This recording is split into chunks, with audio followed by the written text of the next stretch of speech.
看见你发的照片了，景色真漂亮。谢谢你，真的挺漂亮的，还能看见红树林呢。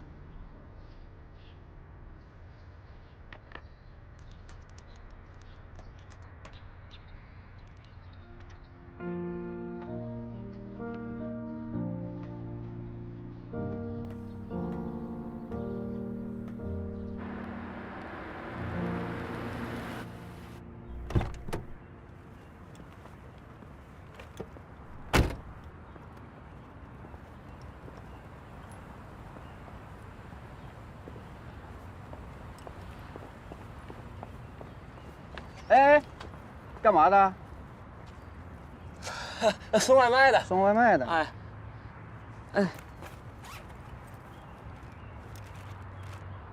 进去吧。哎。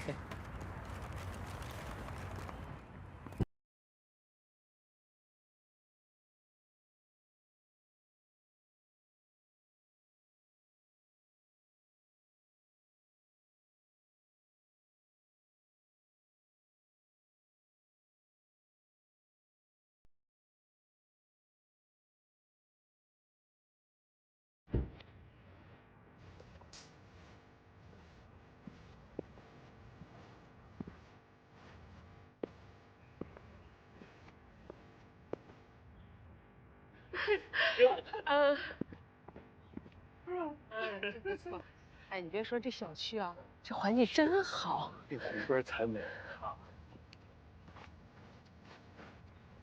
不照了，照那么多，你就。大家早上去哪儿了？去溜达。哎，那边花开可好了，去照相吧。哎，你们干嘛去啊？走吧。会儿。去哪儿啊？哎呀，不是说好了今天带你们去参观环球中心的吗？急，你们一点时间赶紧走吧，赶紧的，赶紧的，走，赶紧收拾啊！啊。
能出得过来吗？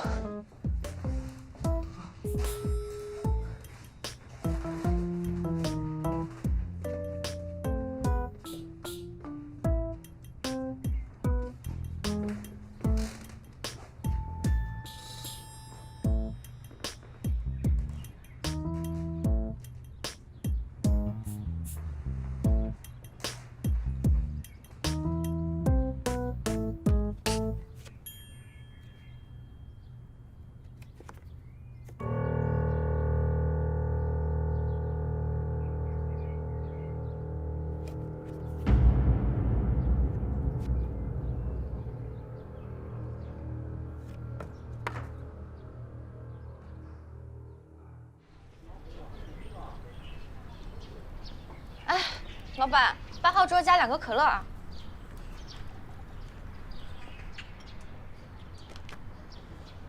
哎，老板。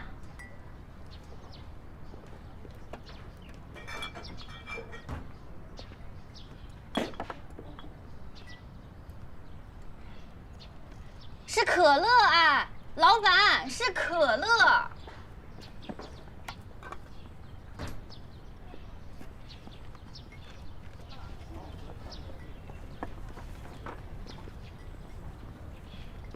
哎，老板，那个车用不了了，明天咋个进货呢？先随便买吧，现在没钱，买了车再说。买了车再说，那后厨不得差了，不关我的事哦。马上就有钱了。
哪呢？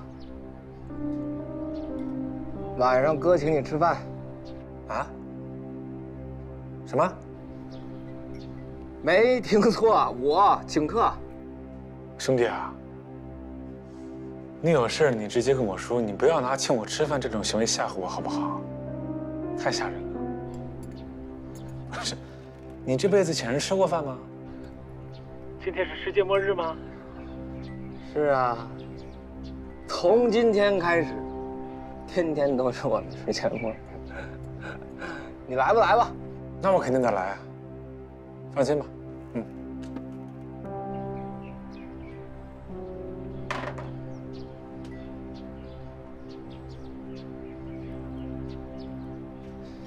没错。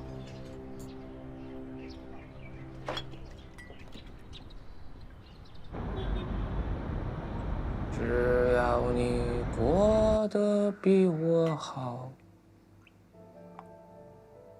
过得比我好。你别唱了好不好？啊！快乐到老。我说星星啊，你说你这练都没练上，你跟我聊失恋，我都不知道怎么劝你。哎，猴子，这事儿你说的对。啥叫失恋？我没失恋，我是失望，失去了希望。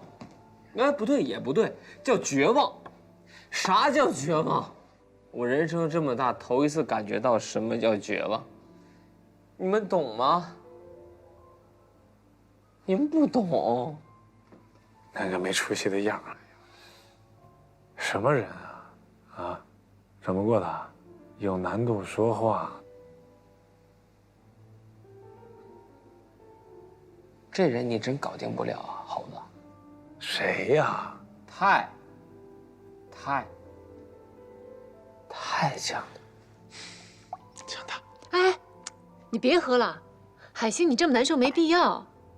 我可能这个时候说这些不合适，但是我还是得告诉你，你确实不是钱钱喜欢的那个类型。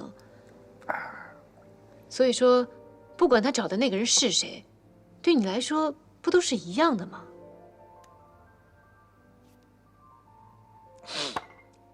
一样吗，大表姐？不一样。他俩要真的合适，那我认了。但这个人他，对吧？不合适，他真不合适。你见过这个人啊？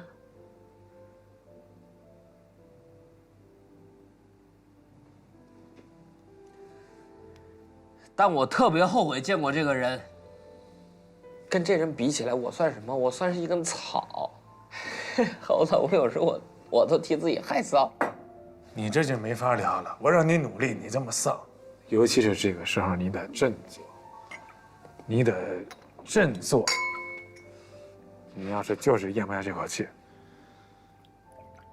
咱俩喝完这杯，我带你找那王八蛋去。他什么人呢？给我兄弟整成这样！你要为了我，这王八蛋，咱不找。海星，你说了半天，这个人到底是谁啊？这个谁呀？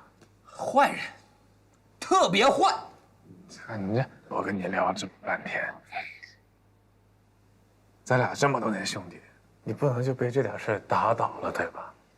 咱们就2点，要有种，不能怂。你这2点一个也没学会，你不能自暴自弃。咱们努力啊！有什么事他努力达不到呢？又不是大事，你谈恋爱。猴子，我不努力吗？我再努力都抵不上那个人一根毫毛。表姐，我给人打工的时候，早5点，晚8点。我开饭馆，你知道的啊。早起贪黑，我睡5个小时都算多了。我自己开的饭馆，我自己都不舍得吃自己一块肉，能怎么样？我的卡里你们知道吗？最多就10万块钱，就没超过10万块钱过。但后来我想想啊，也没关系，这是咱的命，对吧？开心就好。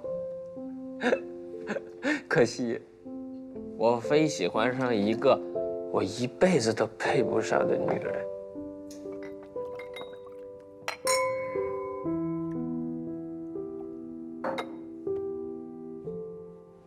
哎呀，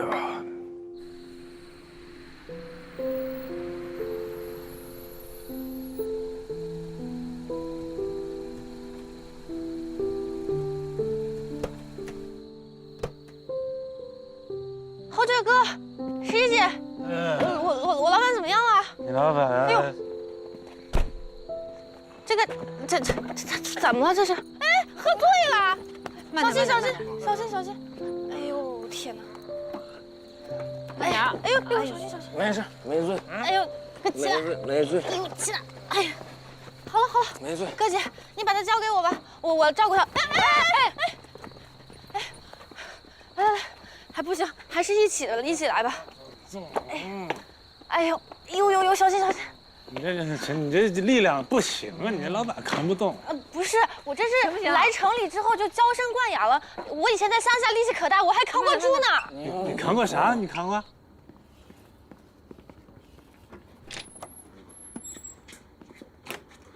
太沉了，这也。慢点。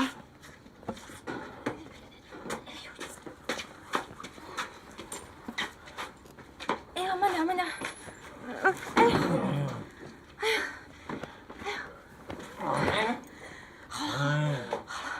哎呦，累死了！这么沉呢？哎呀，你干啥呢？这我还在这儿。哦，不是，我是想让他把衣服脱了，这样睡觉舒服一点。舒服什么？你这揍他都不知道，还舒服呢？你看他有反应吗？你看。这倒是有道理哈。哎呀，来个帮忙。哎，你慢点。哎呦，我的妈呀！我，好，谢谢哥。我把他交给你啊，我还真就挺不放心的。有啥不放心啊？我爸也爱喝酒，照顾酒鬼什么的，我最有经验了。我就是怕你太有经验了。哦，你好好照顾他啊。好嘞，那我就不送你们下去了。好嘞，麻烦他了，走了。你慢点。把门带上就行了，一会儿我自己锁。好嘞，拜拜啊。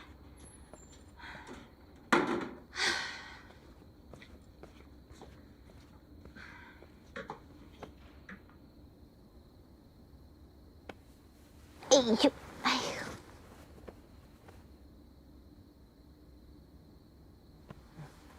哎呀，怎么能这么睡呢？哎呀，对，好，盖好。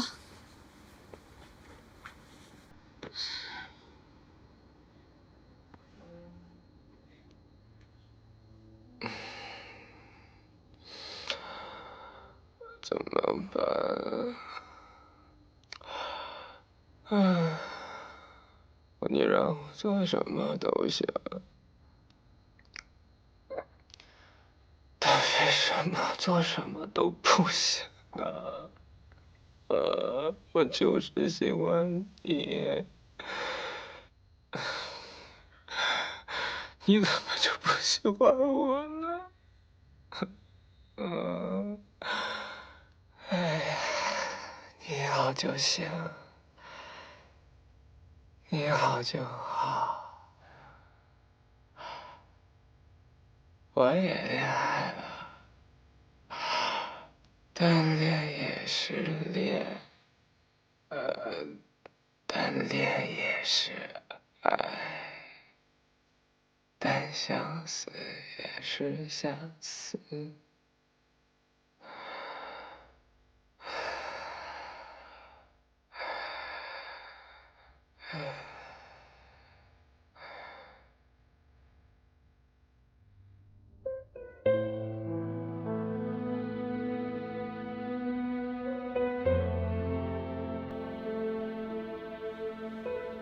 一直以来，我都叫你老板，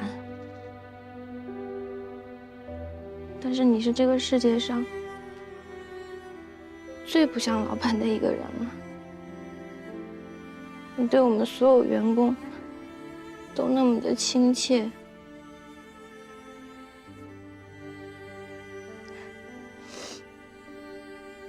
我从农村里出来，你是第一个对我好的，管我吃，管我住，还教了我很多我不会的东西。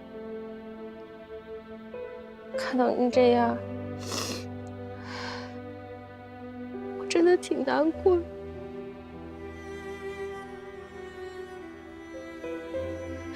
这个世界上明明有那么多好看的小姑娘，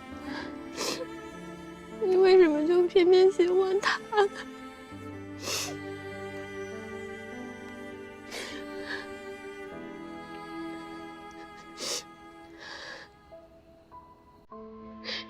有时候我都在想，为什么不能是我呢？可能，我没有城里的姐姐们那么时髦，那么漂亮，会打扮。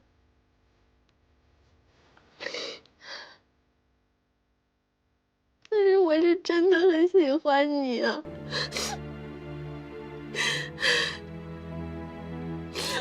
我真的想和你踏踏实实的过日子，你可千万不要被外面的那些小妖精给勾跑了啊！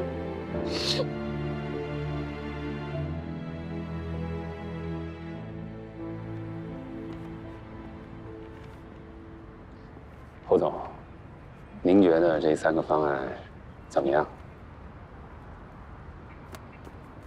我想听一听你的想法。说心里话，我是觉得小韩的这个设计啊，真是不错的，而且跟他的上一稿相比呢，的确有了天壤之别。但我觉得，这得益于侯爵的建议起到了关键性的作用，他才是赋予了这个设计真正的灵魂。你的想法跟我一样，不逼他们一把呀，真的不知道他们潜力有多大。还是您有招。竞标就用包小涵的方案。好，那我就现在让他做预算去了。好，回来啊。要不然，咱们再等等。那要不然，先让侯姐看看，万一她提出一个更好的想法呢？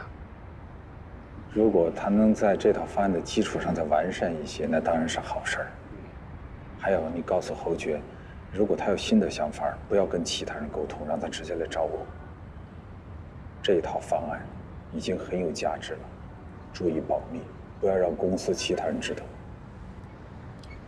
您放心，我明白了。好。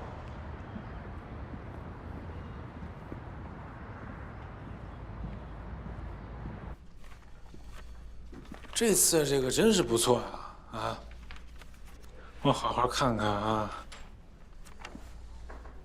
这个包小涵呢，他这次是把所有的能量都释放到这个设计稿里了啊。那要是没有你提供的修改思路，他那些能量怎么释放啊？怎么可能有这一稿呢？我就是给了一点那小小的建议，没有他的创造，这也出不来。哎呀，你呀，太谦虚了，所以你进步的比别人都快。好嘛，哎，你爸说了，这个方案就放你这儿，不能给任何人看，一定要保密。哦。啊。肖总，马总也在。怎么了？哦，那个什么，我觉得啊，这2个地方还是需要再修改一下，想请你看一下。哎，小胡总，你那设计稿都放这柜子吗？啊，对。啊。我觉得这个材料是肯定不能改的，肯定不能改，改就出问题了，肯定不能改。那个钥匙放这儿了啊，哎，别忘了。那个怎么办呢？那个你有没有什么想法？哦。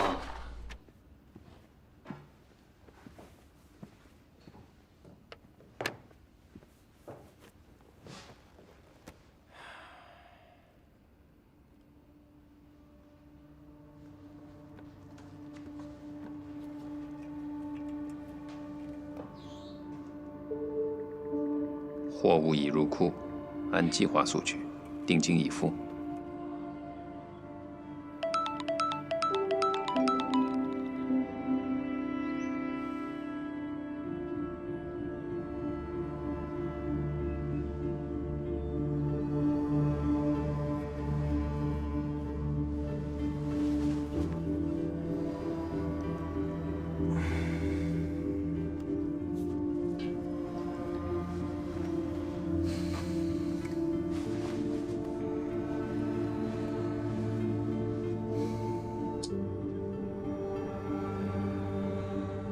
货物已入库，按计划索取，定金已付。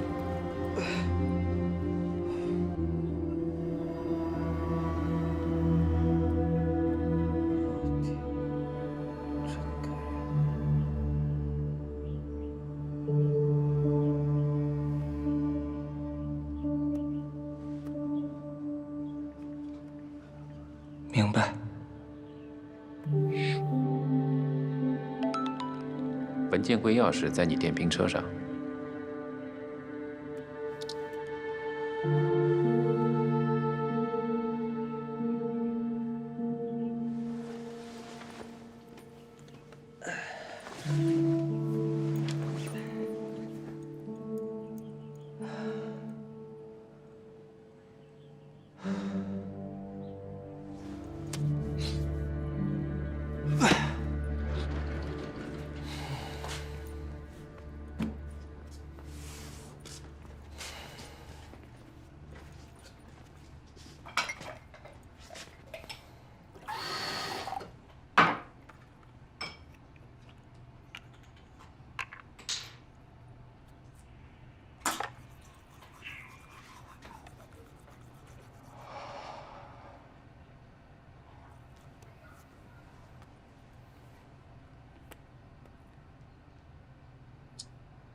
中午一起吃饭吧，来星巴克。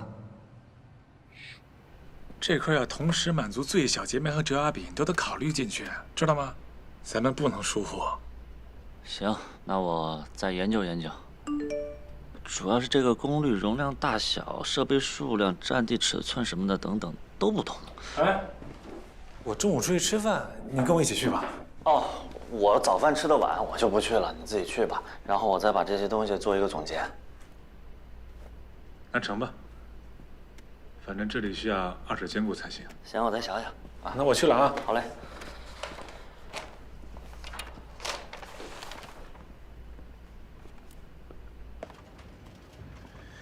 去海鲜那吃饭。要开车吗？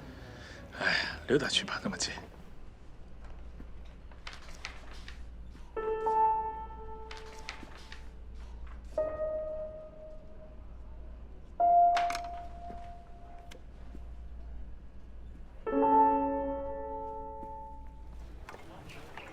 谢谢。老板啊，你要这菜我给你做好了啊，都在这儿了啊。这么快啊？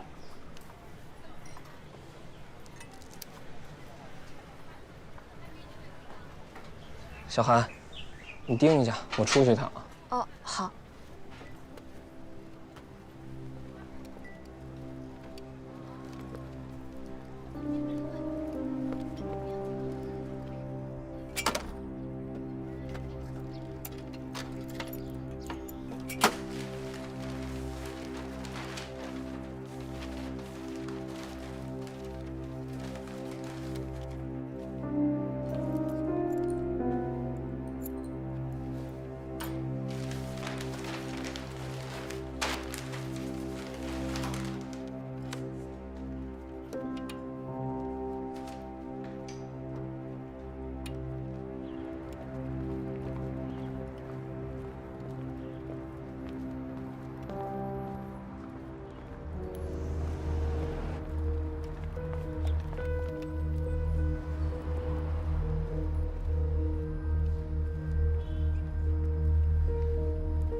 先生，这是你的橙汁，还有这个榴莲的雪媚娘，请您慢用。有什么事可以找我啊。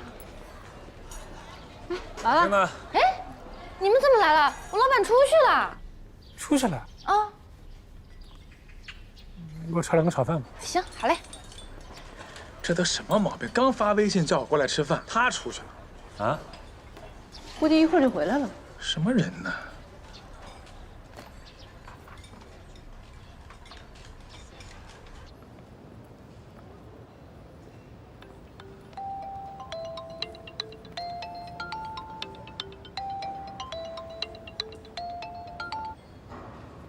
啊，你人呢？你在哪儿啊？我在你店里啊。你自己告诉我来你店里吃饭的，你上哪儿去了？我来你们公司了呀。嘿，不对，你听错了。行，那你们快回来吧，我等你们啊。得，不跟你说了。怎么了？他跑公司去了，整差。那我们是回去呗，遛我玩呢。走了。哇，来吧，来吧，别吵了，我回去了，不吃。啊，就走啦？你们的老板是傻子。走了啊，拜拜。哦，那好吧，那我多吃2份吧。最近新开的那家牛肉面还挺好吃的，这天不是厂家，哎，就今天呢。哟，海星要给小何总送吃的。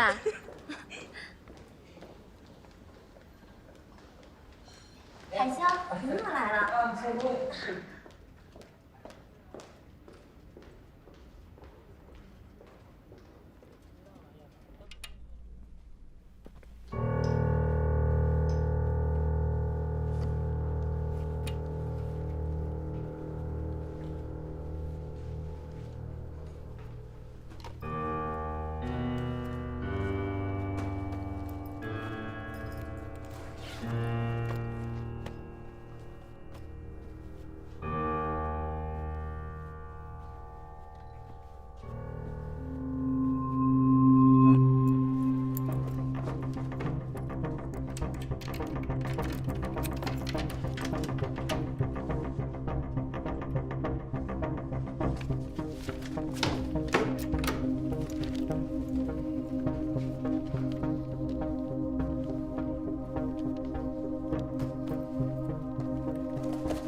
货已拿到。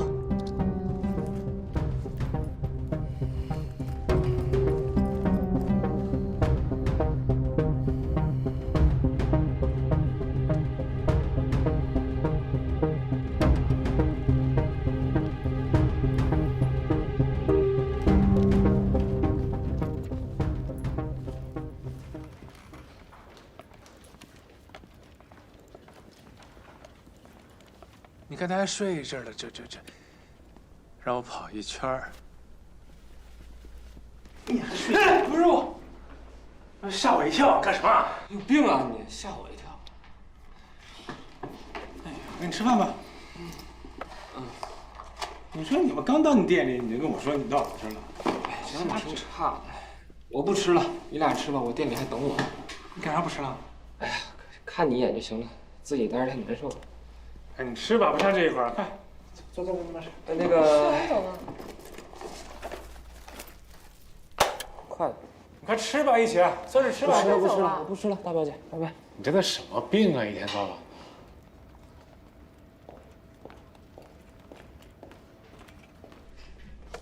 行，我拿出去吃。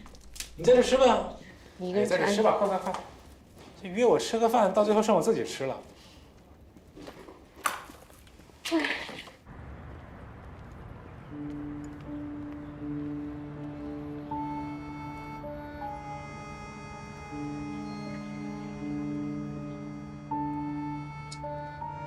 已经离开，什么时候交货？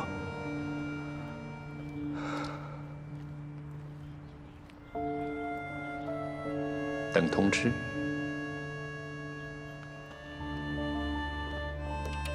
王总，包小涵那个设计图，你拿走了？我没有啊，我走的时候不是放在你那个柜子里，还把那钥匙放在你桌上，我提醒你要拿着。设计部总监刚才要看，我打开柜子没了。没了。副总，可以了。那个时间段里头，所有的监控视频都在这儿了，是吧？视频都拷贝下了。去吧。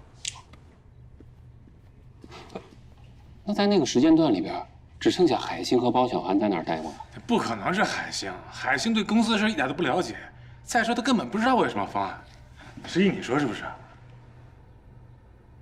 那小侯总说的完全正确啊，海星干这个事儿没有任何动机啊。那如果海星没有动机，那就只剩下包小涵。包小涵更不可能，那方案就他做的，他偷自己方案干嘛？你说干嘛呀？为钱呢。包小涵是怎么来公司的？相信我不用再重复一遍了吧？啊，对不对？他这个人对名和利是很看重的。对。马勇，让包小涵去趟会议室，一会儿我要跟他聊聊。好。你别直接找他吧，咱报警就完了。你叫警察一来，都给你查清楚，咱也不用猜来猜去。方案已经泄露了，已经没有一点价值了。警察参与进来也没什么作用。警察帮你查，首先帮你找到真凶，对吧？第二，帮你查我们的资料流到哪个公司去了。但是现在这事儿知道的人越少越好。对，去吧。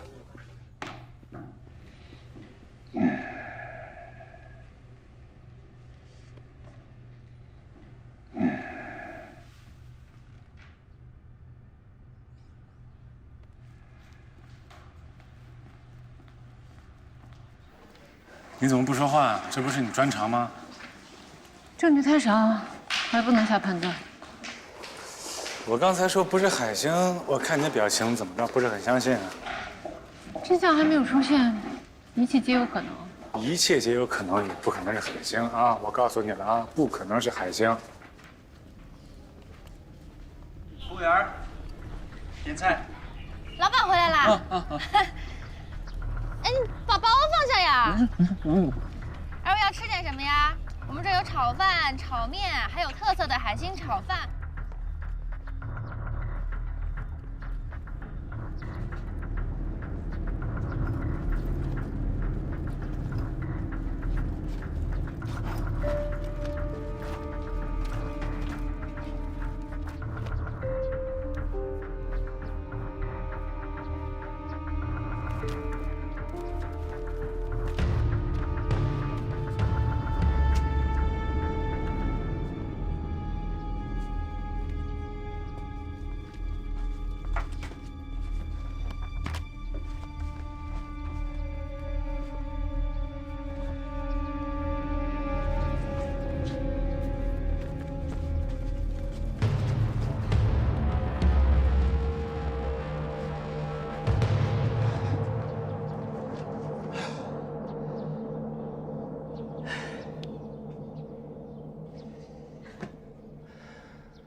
侯总，您侯总找我啊？中午你都去哪儿了？都做了些什么呀？啊？中午？今天中午。侯总，您问这个是啊，公司今天出了点状况，侯总就是想了解一下。哦，今天中午，我之前跟小侯总在一块儿弄我们的那个设计方案，然后后来小侯总就吃饭去了，我呢把我们的工作收了一下尾，然后我就回我的办公桌那儿睡觉了。啊，那谁可以证明呢？有人吗？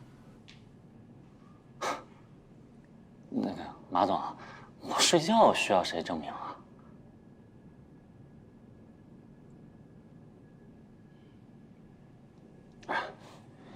小安，侯总是非常爱惜你这个人才的。当时咱们见面的时候，他是立刻拍板，说一定重金要把小韩给挖过来，给了你那么好的公司平台，让你去展现自己。这次还把比海城大5倍的项目都交给了你啊！你想想，就这种机会，那是多少设计师梦寐以求、求之不得的。你自己心里应该有个数啊！不要辜负了侯总，你说呢？哎，当然，我非常感激。王小海，你是个聪明人，咱们之间用不着揣着明白装糊涂，好吧？侯总，您这话说的我反倒有点糊涂了，咱不妨有话直说好吗？好，那咱们就直说。你的方案在侯爵的办公室被人给偷走了，时间就发生在今天中午。啊？这怎么可能啊？那怎么办啊？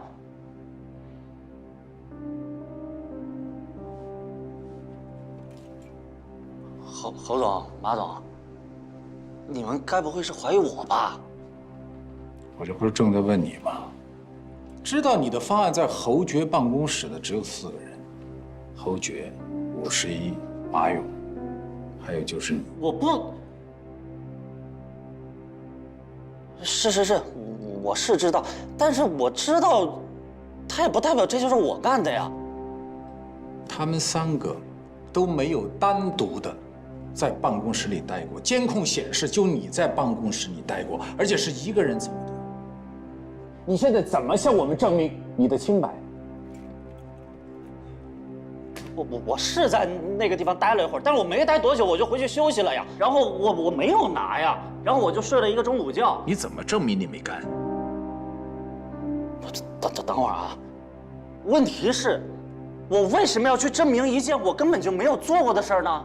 那你为什么要那么着急呢？不是，这不是急不急的。方案外泄，侯总比你急呀。小韩，先冷静一下。我们现在是例行的调查问询，是不是必须要的？你说呢？不是，这不是例行询问，你们分明就是在怀疑我嘛。你怎么证明你没干？等会儿啊，问题是，我为什么要去证明一件我根本就没有做过的事儿呢？那你为什么要那么着急呢？不是，这不是急不急的。方案外泄，侯总比你急呀。小韩，先冷静一下。我们现在是例行的调查问询，是不是必须要的？你说呢？不是，这不是例行询问，你们分明就是在怀疑我嘛。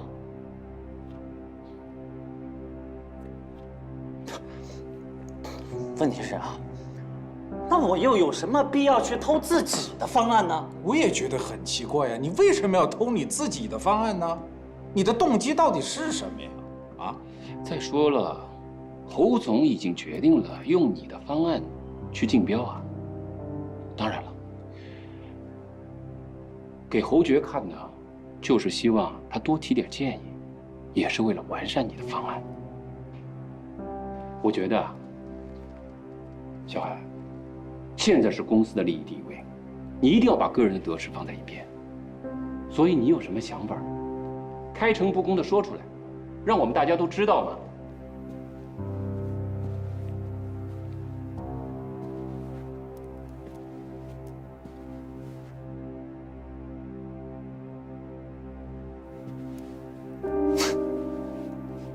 啊，我听明白了。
为的，但是现在呢，至今为止兑现过什么？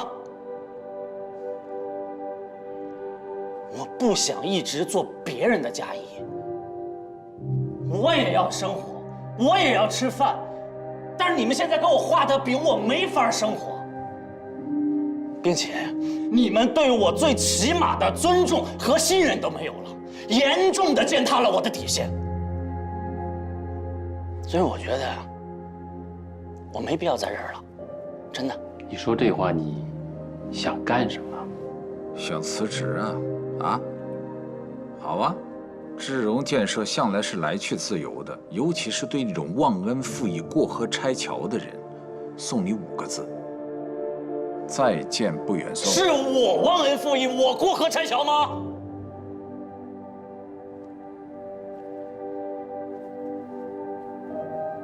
行。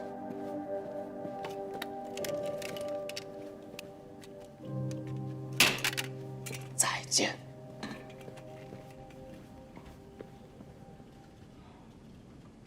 走得好。开始我还半信半疑，他这一走，我至少信了80%了。你刚才没听见他说吗？他需要钱，这就是他的动机。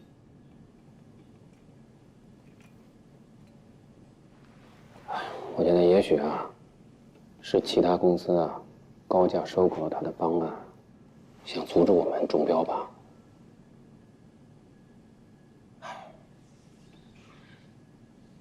真挺可惜的，他是个人才啊，就是太计较于眼前的名和利了，也辜负了你的期望。辜不辜负倒无所谓。方案出来之前，我还敬他3分，现在方案都已经外泄了，对我来说都无所谓的事情了。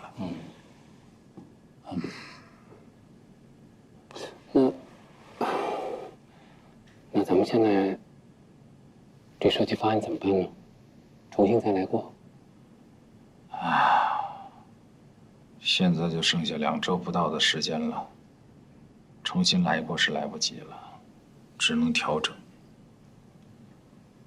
这样，通知大家半个小时以后到这儿召开紧急会议，商量一下这个事儿。好。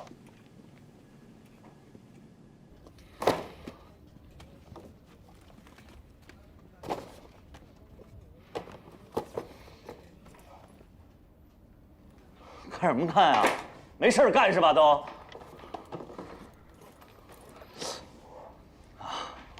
你们事儿就是看着我是吧？行。走，跟我回家。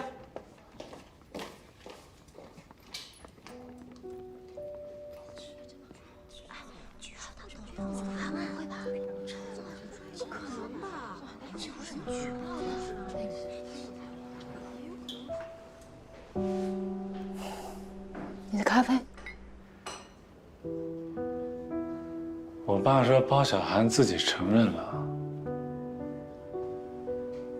但是我有点不相信呀，总感觉哪儿不对。不可能是包小涵。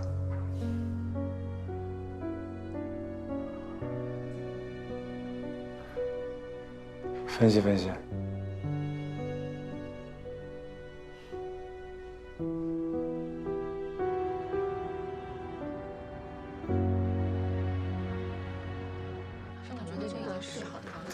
侯总，侯总，侯总，侯总。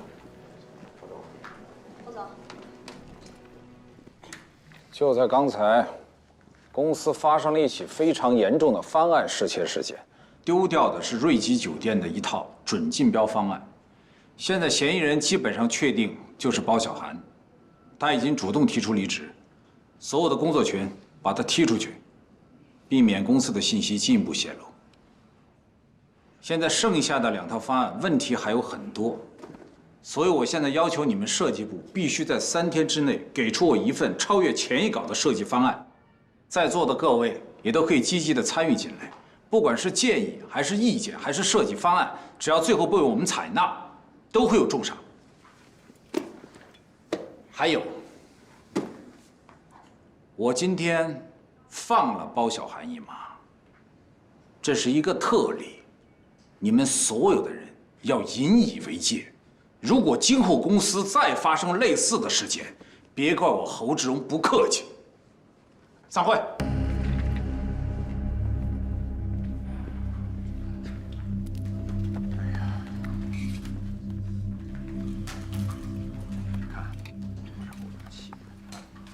不知道啊，这为什么是谁能想得到？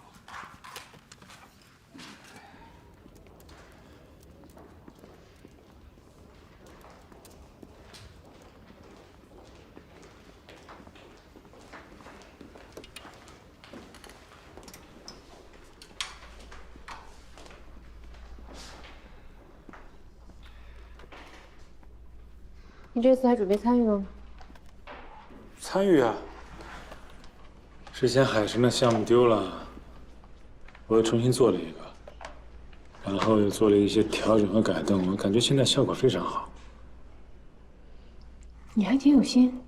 这不你教我的吗？认真对待工作。那你继续好好工作吧。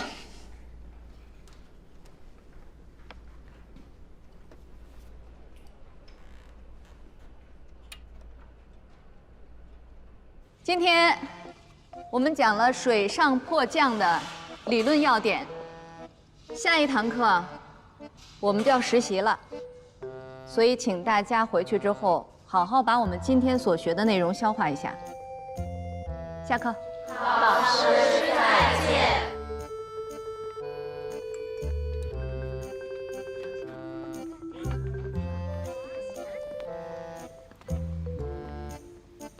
阿姨，我们酒店现在可以试住了，周末您来体验一下，提提意见，我派车去接您。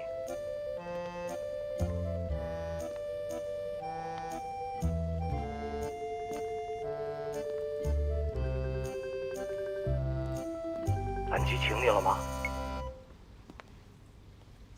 啊，你也去？什么叫也呀？我好歹是11的亲爹，你以为他是请我们的？冲的是你闺女。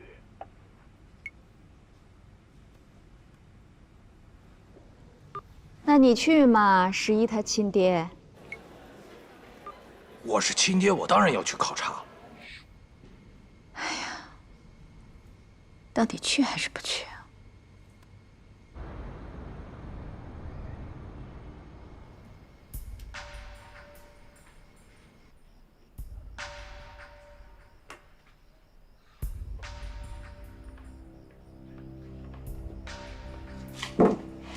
干嘛呢？有事吗？哎呦，哎，你们还管破案呢？情报收集和分析是我们的工作内容。假模假式的，分析出什么来？给我看看。我有个感觉，我觉得这些事儿好像不是冲着你，是胡总。这什么意思啊？我小侯总不值得被盯一下吗？啊，你不能从心里就把我跟我爸区别对待，我告诉你，啊，以后注意啊。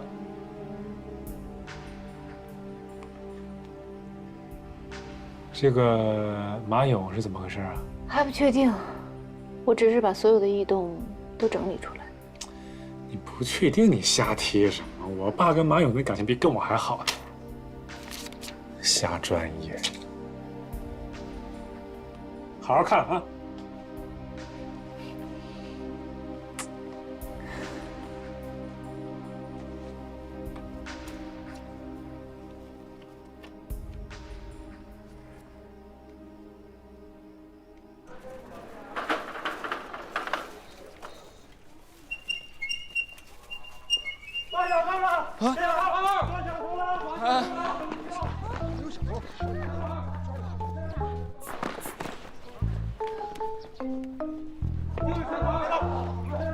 别忘了，去派出所，走，别动。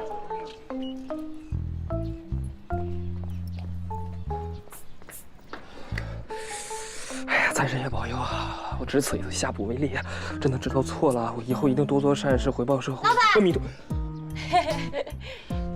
你在这多久了？我刚一直在这擦东西啊。听见什么了？我也没听见什么，我就听见你说什么阿弥陀佛保平安。哎，我跟你说，这可是招财帽，它只招财，它不保平安的。你这太难为人家，你有什么心？消失。哦。阿弥陀佛，平平安安，平平安安，平平安安。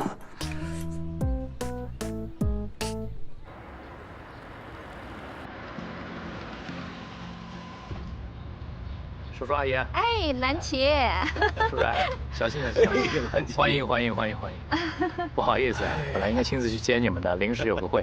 哎呀，你那么忙，不用亲自接我们，这不我们也来了。哎，行李啊，我让他们先直接放到前台了，我们一会儿去取。我先带你们转一转。安装好。好。叔叔阿姨啊，这个呢就是我们的大堂，还行吧？哎呀，很别致啊，有品位。真的是不错呀，蓝旗。哎呀，太棒了，蓝旗！谢谢叔叔。哎，那个地方呢是我们的餐厅，是可以看到大海的。我再带你去那边。太好了。啊。来，叔叔阿姨，看看我们酒店的外部环境啊。哎呀，真美呀，这就叫依山傍水啊。太棒了，真是。上次来的时候呢，那个大堂啊、门口啊都还在装修呢，都不开放啊。现在除了那边的商业区还有顶楼，基本上呢已经和正式开业没什么区别了。你们就放心的住，多住几天，你给我提意见啊。蓝旗啊，提意见，你找他来就对了。他可以说是豌豆公主转世，他要满意了，你就踏实了。你这么一说，感觉我好像多难伺候似的。当年他飞国际航班的时候，恨不得把酒店当家，世界各地豪华酒店都住过了，这点他有发言权。这还差不多，你呀，好话不会好好说。我们的酒店呢是针对中层消费群体的，主要以舒适为主，跟豪华酒店那是肯定没法比的。哎呀，这个酒店呀，最重要的就是浪漫舒适。你说太豪华了，人都得摆着架子，多累呀！对，咱们再去那看看啊。啊，走走。这边走。哎呀，真是美呀！请。哎，好。哎，到了，叔叔阿姨。啊。就这2间，就在隔壁，一模一样的。你们看你们怎么分配？哎呀，女士优先，女士优先。我住下一间。好。走吧，阿姨。哎。哇！哎呀，好漂亮啊！哎呦，太棒了！怎么样，阿姨，这房间还满意吗？哎呀，太好了，太好了，真的太好了，有品位，有格调，我喜欢。啊，您喜欢就好啊。一会儿饿了下楼吃饭。好嘞。哎，有什么事儿给我打电话，我看看叔叔去。好好好，把这儿当自己家一样啊。快去吧。好好享受。好。哎呀。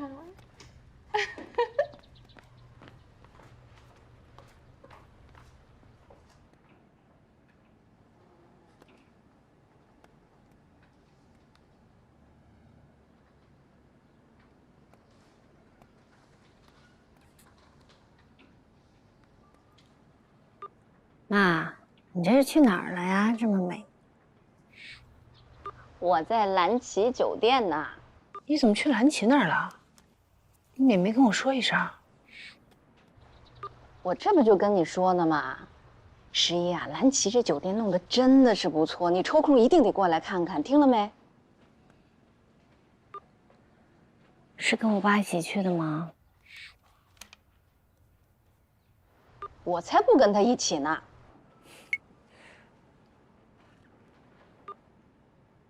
哦，是吗？我还以为照片后面跳起来的是我爸呢。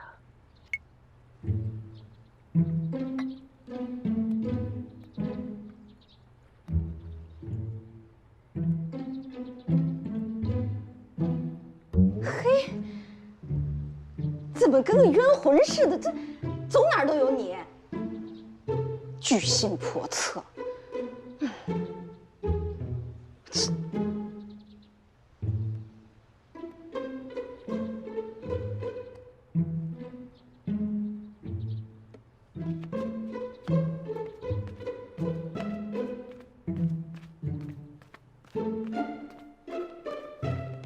英楠，你去哪儿了？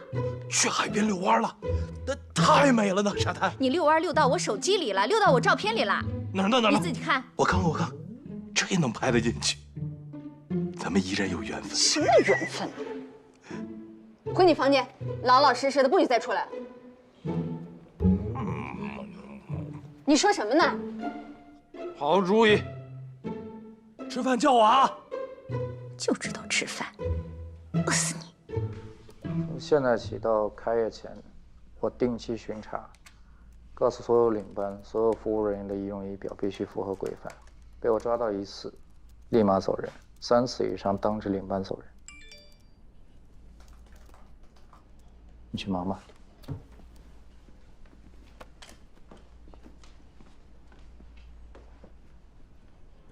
谢谢你对我爸妈的照顾，他们很开心。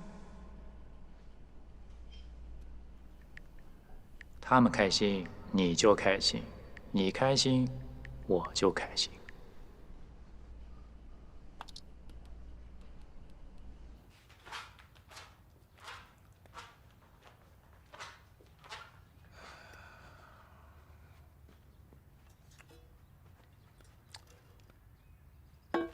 哎，你在那笑什么呢？我看你半天了。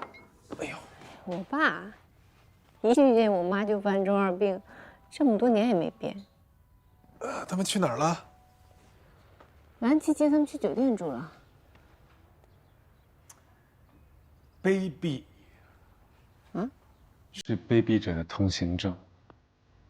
高尚是高尚者的座右铭，不是座右铭，墓志铭。你说什么呢？跟你没关系。哎呀，行，跟我没关系，不打扰你了。哎，你干嘛去啊？谈恋爱去啊？哼，无可奉告。哎，有危险，我需要帮助。你会逢凶化吉的。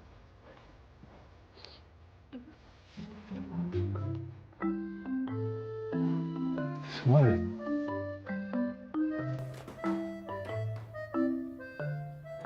椰王山坑罗顿鸡，好了，就这些吧。好的，请稍等。不要味精啊。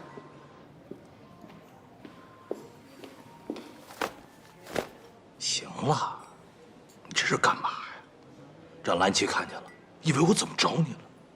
哪儿都有你，我拍个照片你也往里钻。瞧你那张牙舞爪的样子，到底想干什么呀？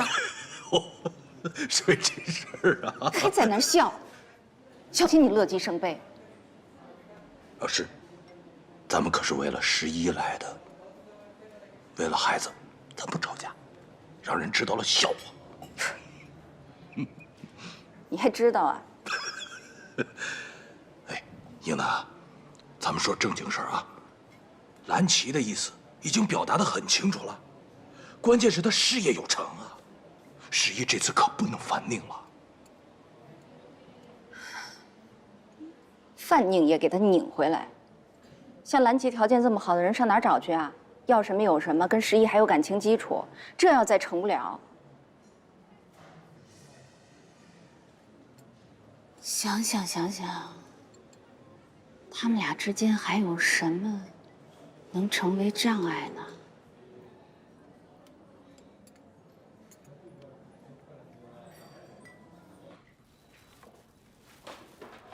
哇，拿这么多东西？是，不就住1个晚上吗？是，我也不知道他怎么带那么多东西。我要去给晨晨他们做个大餐，尝尝我的手艺。好主意。这鸡蛋我放边上，别弄碎了。哎，你这么多佐料都带去啊？都带，这调味的、勾芡的、上色的、勾汁的，全都得带。哎呦，真是也不嫌麻烦，真是。弄得还挺专业的。我的厨艺是我的泡妞利器，每个吃完我做饭的女孩都离不开我。你说什么呀？你泡妞？我给你准备这么多东西，你拿去泡妞的呀？那不行，不给了。不是，我跟你说了，开玩笑，闹着玩的，别当真。松手。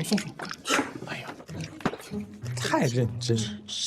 那这能跟你过日子的人呐，那就是跟你吃泡菜泡饭都行的人。那不行啊，我的女人，我能让她吃泡面吗？那不光要天天吃我做的大餐，还得回来吃您做的红烧肉。那不行，我的红烧肉啊，只做给11吃。我呀，泡的就是11。哦，哎呦，说什么话？那什么泡11，多难听啊！真是，就是想。最近啊，心不在焉的，也不知道在想什么。我觉得吧，看着讲话。哦，知道了。你们俩说什么悄悄话呢？我可听到了啊，是不是不太合适啊？太合适了。不合适。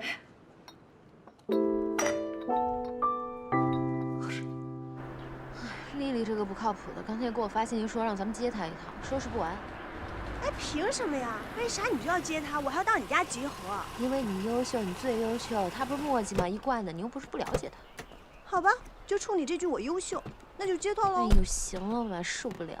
哎，你看我这耳钉好不好看？还可以。我觉得你今天口红颜色特别傻，一点都不适合你。限量版的。我给你试下我新的。我说美女啊，我们就出去1天，你拿这么多箱子啊？这就是1晚上的东西啊，而且有很多重的东西我们都没有搬呢。这就是女人，你不懂的。嗯哼，看你那样儿，麻烦死了。行了，走吧。你上这个车，叫你保镖开车跟着，大壮跟着他。啊，介绍一下，这是我家厨子。哎。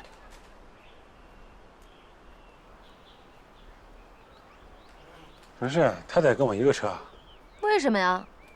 哎，我警告你啊，你不要今天一上来就惹我不高兴。你看你事儿的样儿。那行，那你跟他一车吧，你在后边跟着我，没事。好了，别依依不舍的，上车吧。嗯。张师傅，先去丽景花园接我一朋友。哎，好。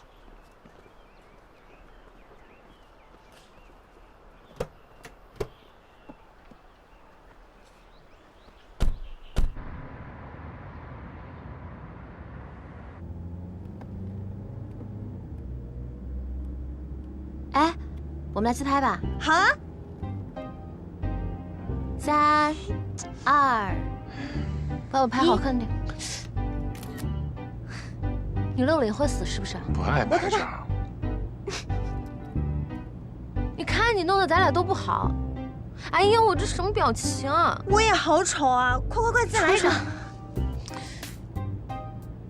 看镜头。你说我还可以吧？带上我。不带。就我们俩，谁允许你进来了？心机，就这么着吧。问你啊，你为什么找了个女跟班？我爸雇的。再说男的女的有什么不一样吗？少来，肯定是你要求的。反正要搁我一准要求个帅哥。我要求这干什么？他单身还是结婚？好像单身吧。那太好。我们家厨子大壮是跟我拐了8道弯的远房亲戚，要是按辈分算的话，他还得管我叫奶奶呢。正好也是单身。他多大？28。大壮25。你看，女大3抱金砖，正好。你俩觉得怎么样？般配。好。昨天咱们刚拆了一栋，今天再凑成一段，正好扯平。完美。快点！干啥？给你孙子打电话？哎，还得看我孙子看不看得上去。免提。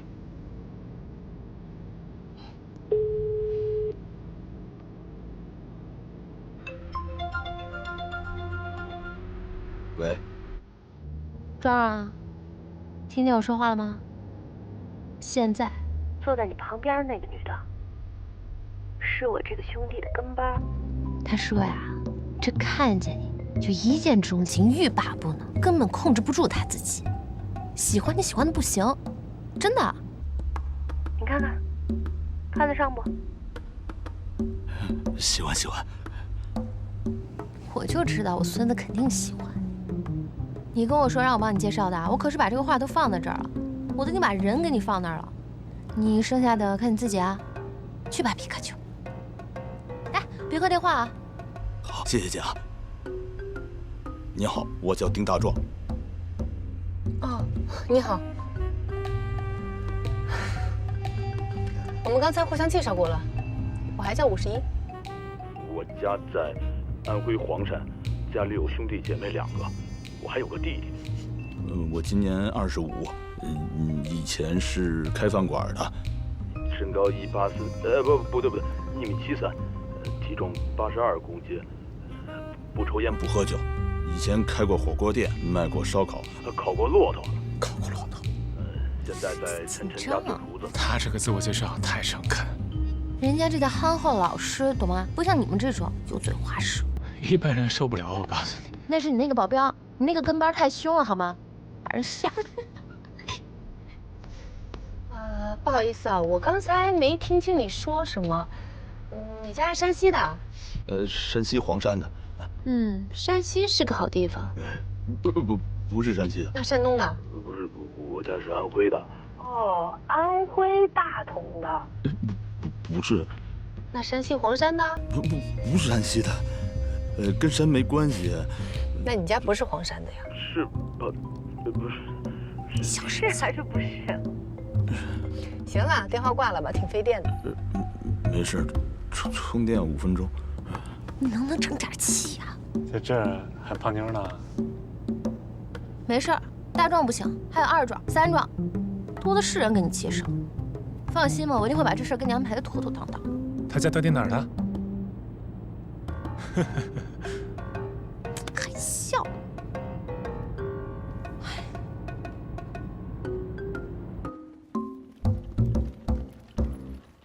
2618，一起的吗？这边啊？这个哦，这个方向。我们在这边啊。我们在这边。哎，一会儿怎么安排呀？沙滩见吧。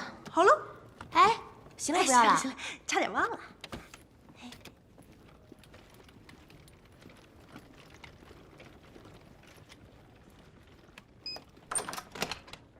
哎，我的房卡呢？进来。干嘛？进来再说。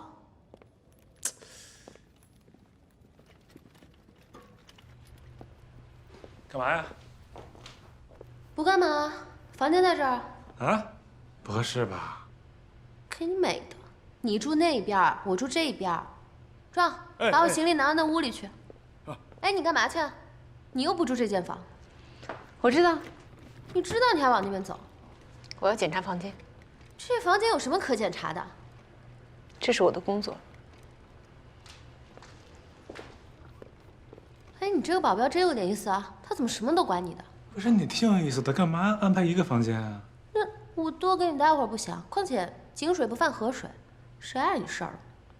而且我们离那么远，我不能把你怎么着，真是啊！东西放好啊，我先回房间休息了。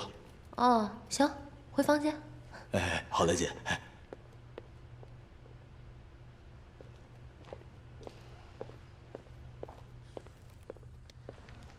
房间我都检查过了，没什么事儿，我就先走了。你就走了？啊？你看不出我在这很危险吗？哎，你怎么危险？我是怎么着？母老虎把你吃了呀？你自己没数啊？我看了一下，我房间就在隔壁，有事随时叫我。没事儿，你快走吧。把门关上。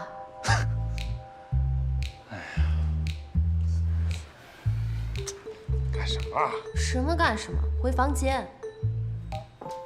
赶紧的，换衣服去沙滩。回个房间那么有气势。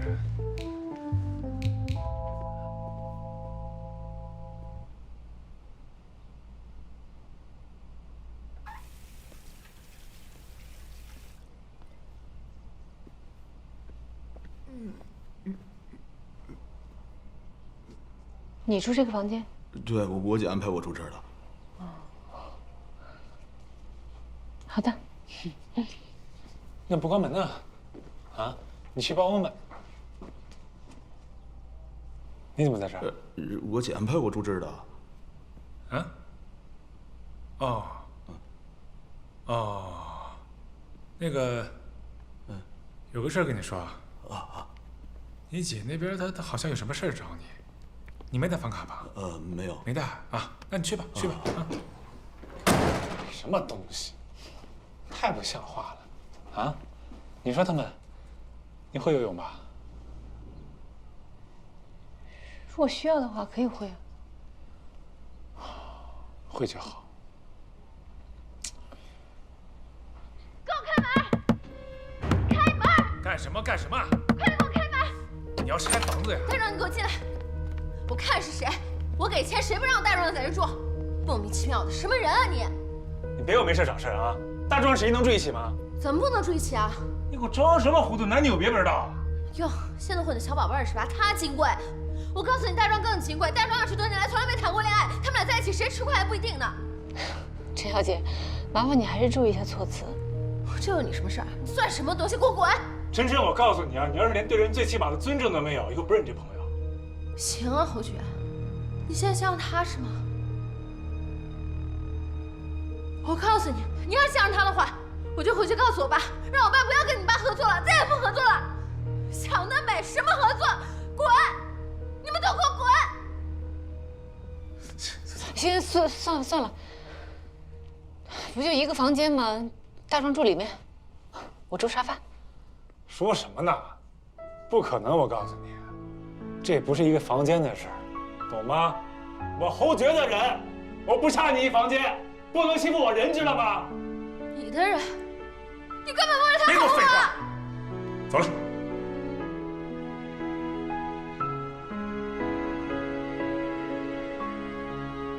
侯爵，你干什么呀你？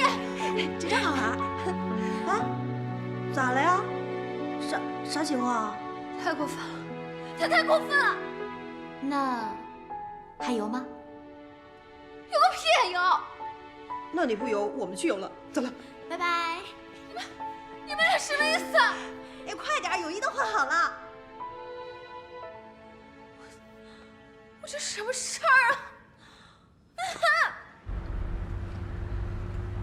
对不起啊，又给你惹麻烦了。没事儿，你都不用考虑这个。我告诉你，她这种大小姐脾气啊，不是现在报，一会儿得报，早晚都要报。所以我们从第一刻开始就不能向她低头。可是那些都没事儿，你不用担心他爸那层关系。就算他爸跟我爸告状，就算他爸不高兴不跟我爸做生意，那也没用，对吧？跟我身边的人，第一条就是不能受委屈。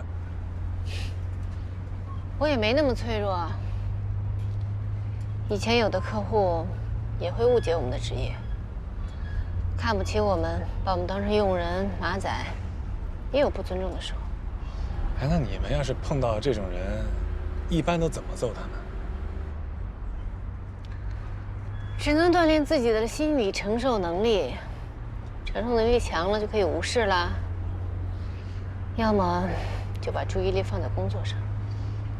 哎呦，真没想到啊！你们这种身怀绝技的人，这时还能自我反省，还能接受这种误解啊？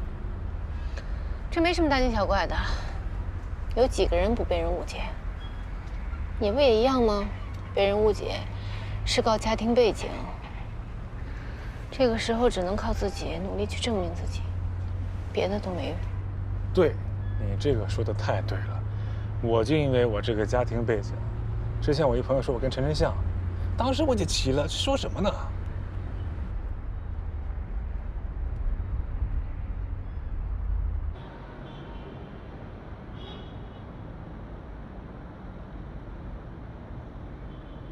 师爷，你赶紧洗洗睡了啊！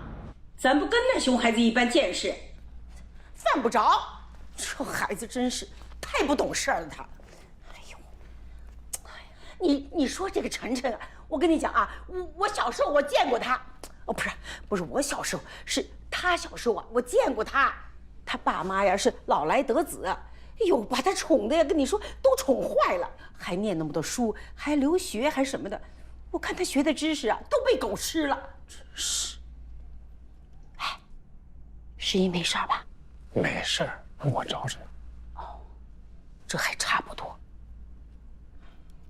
你说你也是，今天跟我说那个什么，我这是激将法，那我就有点担心。你知不知道，你要是激将过了，那会伤这十一的。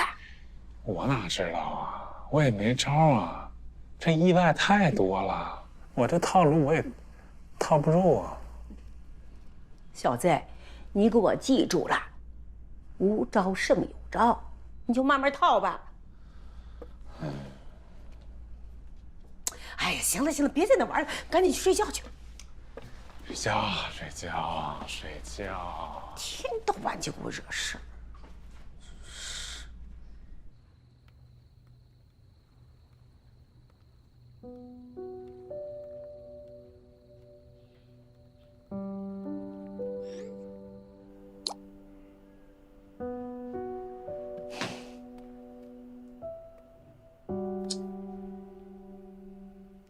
闺女，蓝旗的酒店你一定要来，来了就是安保总监、高管、白领，不用再受气了。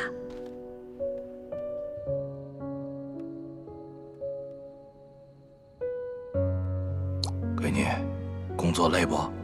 累了就到蓝旗这儿来，别应酬了，图啥呀？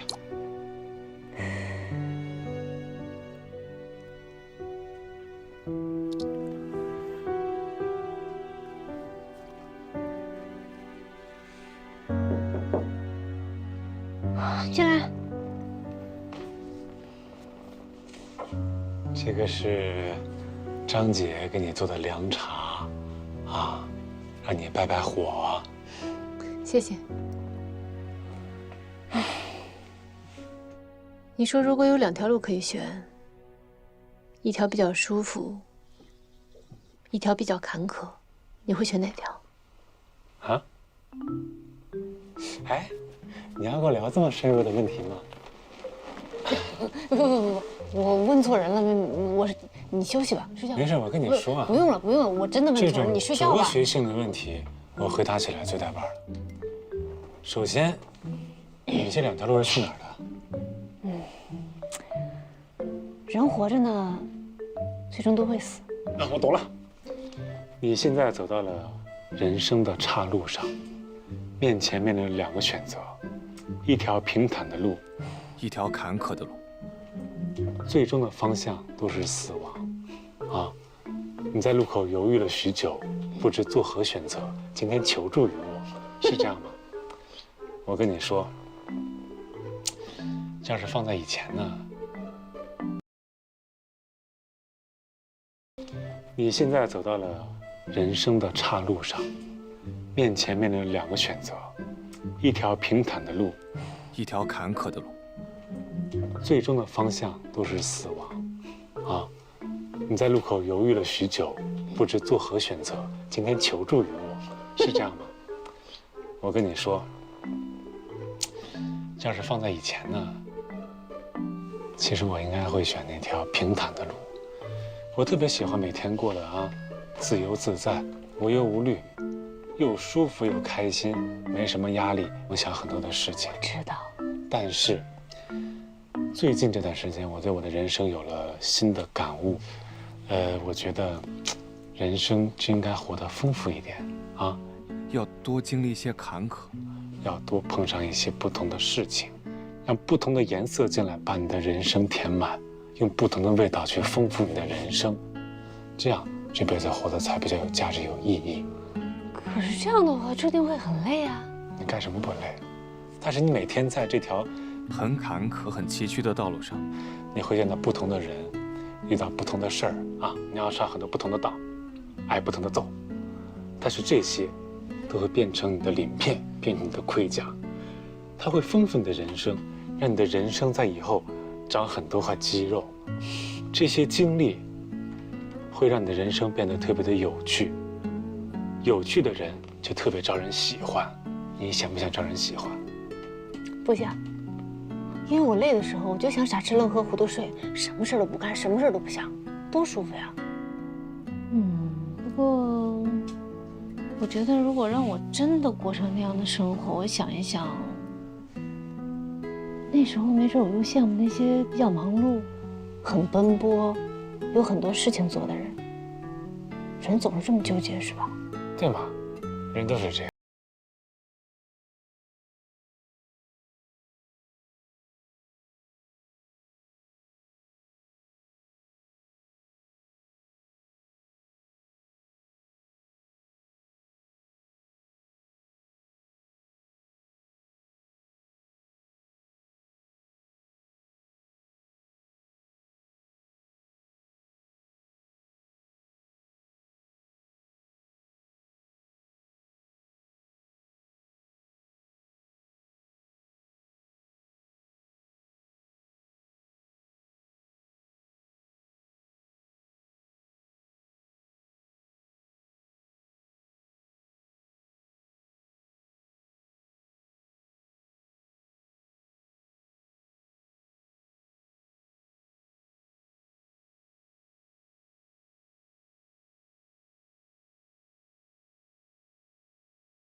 圣爷，您找后。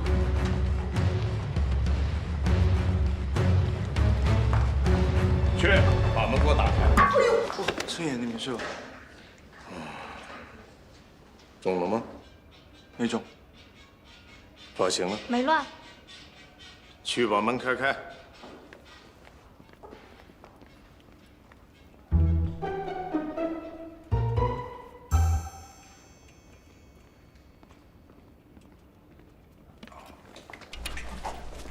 圣爷，您稍等。哟，圣爷，这什么风把您给吹来了？一看这架势，有一种兴师问罪的感觉。是我哪儿做的不好，让您不高兴了吗？少逞没用的。咱俩合作这么多年，吵过，急过，但好在咱俩的性格都是直来直去的，把话说开了，不留间隙，也就 OK 了。所以，咱俩的交情才走到了今天。你说对不对？没错啊，圣爷。但您一上来就说这种话，你弄得我。到底是发生什么事儿了？谁惹您生气了？还怎么着啊？这事说起来还真是有点挂不住脸。本来孩子们的事儿，就该孩子们他们自己来处理，对吧？但谁让我那是个女孩子呢？所以，我也就撒点娇，占点小便宜。哎呀，老哥哥。这么多年，你一直在帮我，占我什么便宜呀？是不是我们家侯爵惹你们家晨晨生气了？是不是，老哥哥？本来咱们俩合计着啊，如果他们俩能好上，那么咱们俩今后在生意伙伴上再向前推一步啊，咱们变成亲戚。我说的对不对？这说的太对了。这本身就是一件好事儿啊！是啊，是。要是他俩没缘分，那就好说好散，是不是？咱俩继续做咱俩的生意，这毕竟是咱们两个老头子一厢情愿的事儿，是不是？没错，没错，没错。不喜欢我们家晨晨，没关系。我老年得子，孩子。从小娇生惯养，养了一身的毛病。但就这样，啊，那些功成名就的帅小伙后边都排着队在追他，你信不信？这个我相信。沈爷，我说老实话，我们家侯爵找你们家晨晨，作为我来说，我都觉得有点高攀。这是我的心里话。但是我没整明白，我也没听我们家侯爵说过，他怎么就招着你们家晨晨了？怎么就？我说出来，你也挂不住的。您说呀，你们家那儿子可真好啊！不但不保护我们家晨晨，反而还给那个女保镖撑腰，还当着众人的面把我们晨晨给骂了一通。这我就接受不了了呀！这个混账东西，气死我了！他怎么能做出这种事儿来？别说您生气，我听了我都生气。真的，盛元，盛元，这事儿您先消消气儿啊！我代表我们家侯爵向您和你们家晨晨道歉，真诚的道歉。是我们家侯爵的问题，这臭小子，我回头我一定收拾他。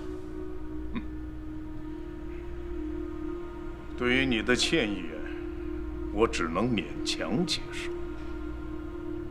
但是我女儿这关，我过不了。您这话说的是对的，我知道，晨晨是您手上的掌上明珠。别说您，我听了，我都会受不了。谁要惹晨晨生气，那就是跟您作对。这样，盛爷，您现在先消消气儿，回头去我会所，我来安排您晨晨们过来。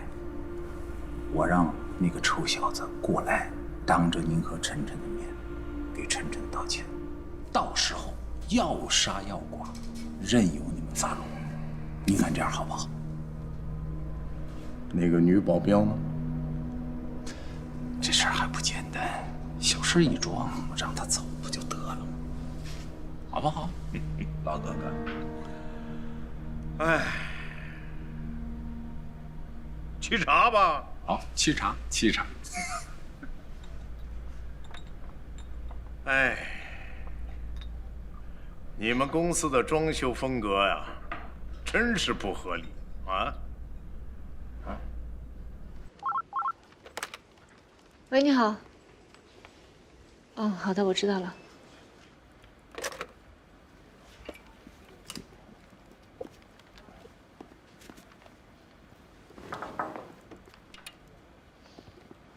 侯总找我，我过去一下。肯定是晨晨那破事儿。不知道。我陪你去。不用，他让我自己去，没让你去。没事，今天我给你当回保镖，走。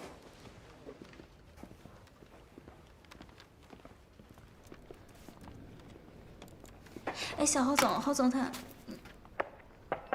你就在门口等我吧。侯总，您找我。坐吧。十一啊，算起来你到公司来了，也快有2个月了吧？虽然说中间起起伏伏经历过好几次波折，但是不管发生什么事儿，你都能一直尽职尽责地做好你自己的本职工作，这让作为甲方的我很满意。谢谢胡总。我呢，当时为侯爵挑选这个女保镖呢，我是看中女保镖身上的稳重心细，不光是要保护她的人身安全，同时呢，还要约束她的行为，少让她惹是生非。不过现在看来呢，我的这个想法太简单了。你说2个单身男女全天候24小时都在一起，难免呢会产生一些化学反应。其实这个我也能理解。你说就算是养个宠物，时间长了也会有感情，更何况2个大活人呢？这方面我们公司有明确的规定，不能跟雇主谈恋爱，我会严格遵守的，您放心。谈不谈恋爱我不管，恋爱可以自由，但是婚姻侯爵绝对不能自主，这是侯爵的宿命。侯爵的婚姻不仅仅是他一个人的事情，同时也是公司的头等大事。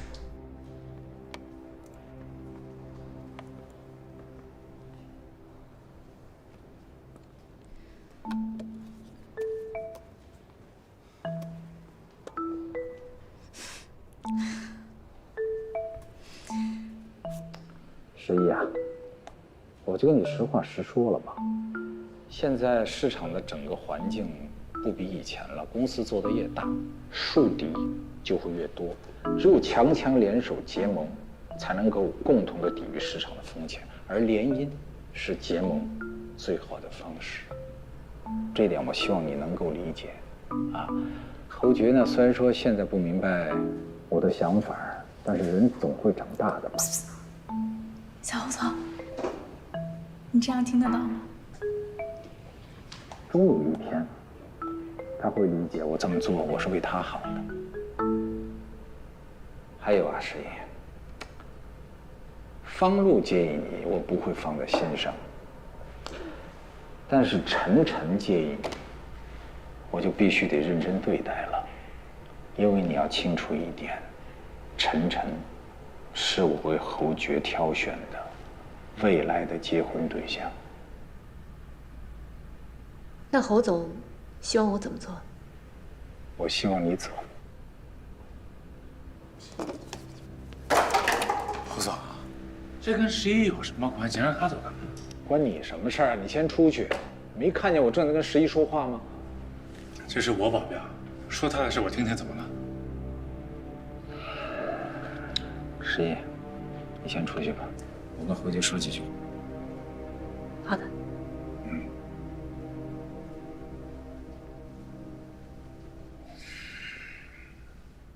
你说吧。为什么要让十一走啊？我是为你扫清障碍啊。我有什么障碍啊？扫清你跟晨晨之间的障碍啊，这点你看不出来吗？只要有51在，所有的女孩子都会产生误会。这是我当时找11来做你的贴身女保镖的时候，我没有想到的。我跟晨晨之间的障碍跟11没关系，我俩的障碍是晨晨自己，好吗？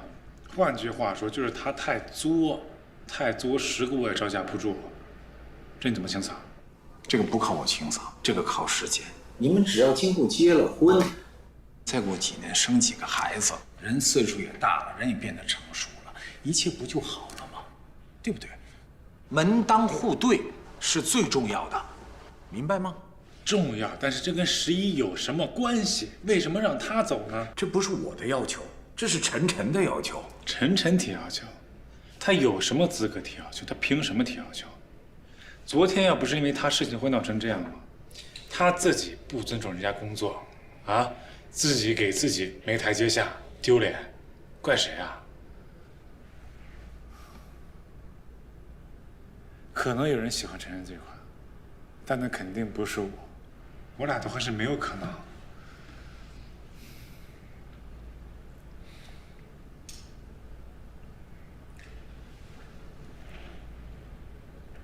侯爵啊，明天我会在会所招待盛爷跟晨晨。如果说你拿定主意不想解聘11，但同时又不想跟晨晨好，你就自己去想办法，想想有什么招可以缓和你跟晨晨之间的关系，你明白吗？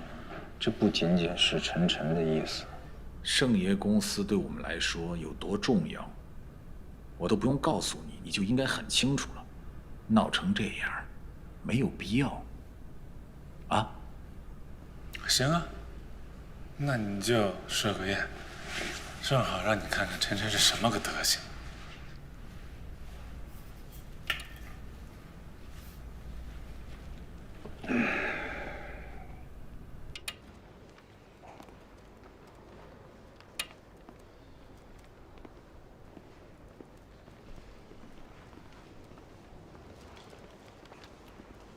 我马上收拾东西走人，不给你添麻烦。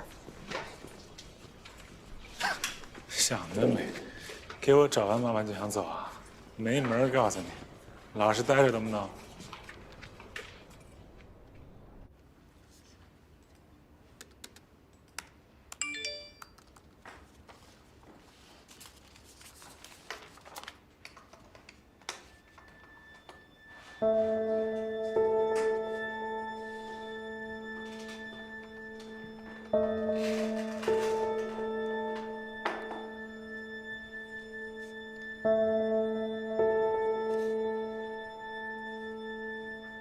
见你，马上。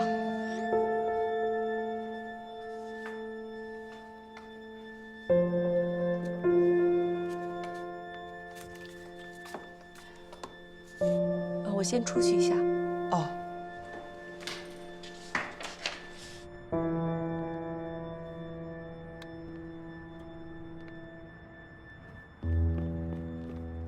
小敏，什么事儿啊？那么着急啊？非得现在说？你又干什么了啊？嗯，我什么都没干。有人转走了我们账户上的2000万。啊？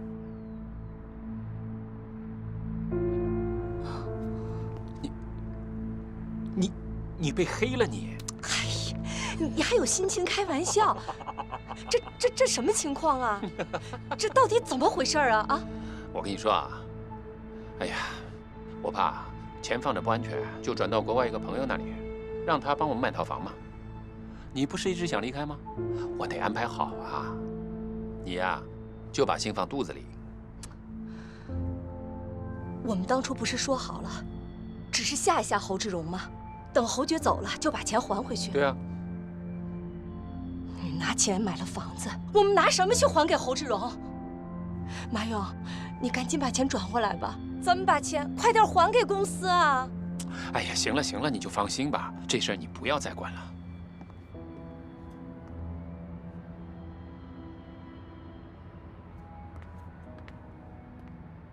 马勇，黑小区的物业公司和知荣网站，我是为了帮你出口气。侯爵的小区和知荣建设都没有造成实际的损失，但是你这件事太严重了，万一被警察发现了怎么办？啊？那大不了我就去坐牢。小敏，你是知道的，我大学毕业就进这家公司了，我给他侯志荣打杂跑腿当助理，我挨了多少年我才挨到这个位置啊！我给他回避了多少风险，创造了多少价值。为了表忠心，我跟傻子似的，我主动不要高薪。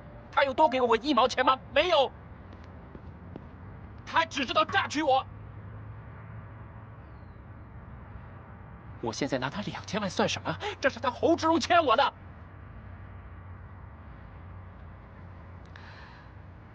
我知道，你的意思是侯志荣，他一直利用你。他说话不算话，但是这样，你既然不信他，咱们可以走啊。为什么我要走啊？他许诺我做公司接班人的，你知道的。他跟全公司的人说，我比他的亲儿子还要亲，公司需要我。我傻，我信，我全信他的话，所以我把公司的利益、他的利益永远的放在第一位。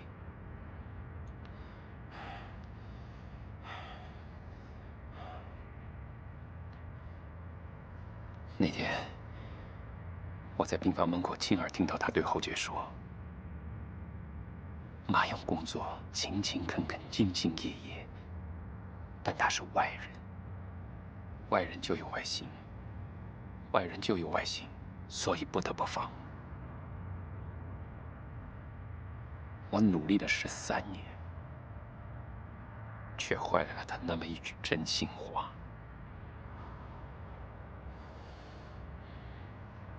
他所谓的感情，都是利用。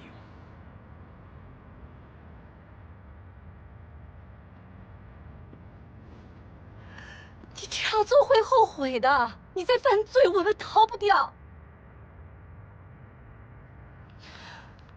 我只希望你每天开开心心的，平平安安的。我不想你坐牢。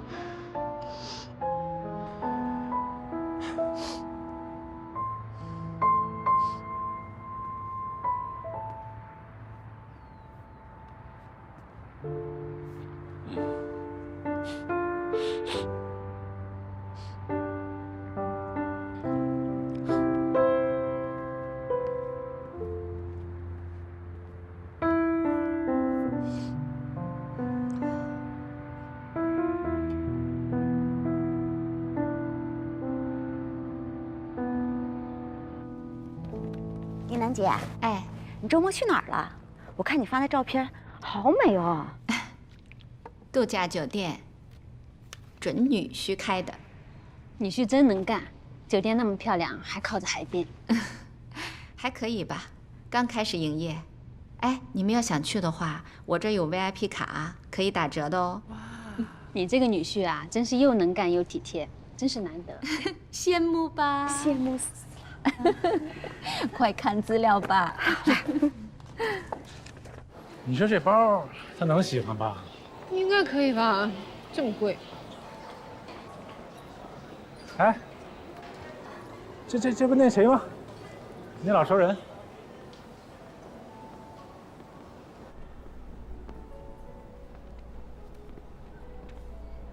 蓝旗。11。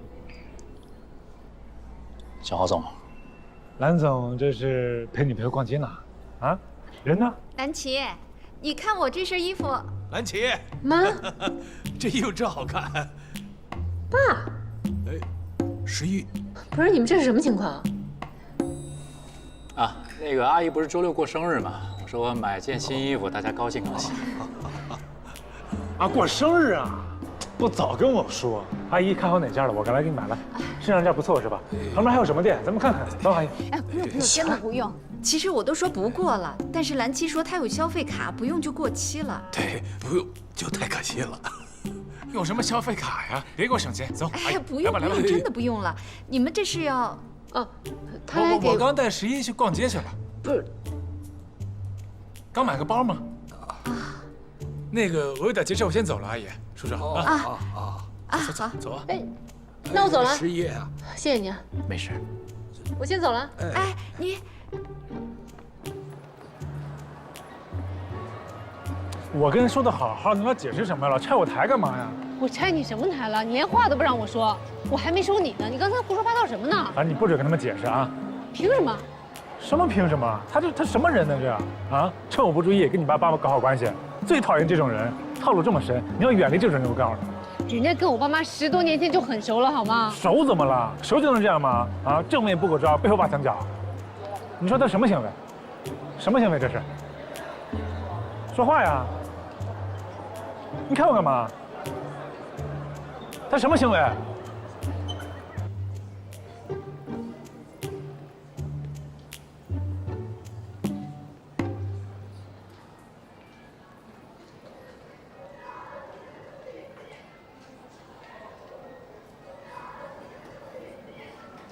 怎么了，叔叔阿姨？你们真要是觉得我会介意郝总送11礼物，你们就真的想多了。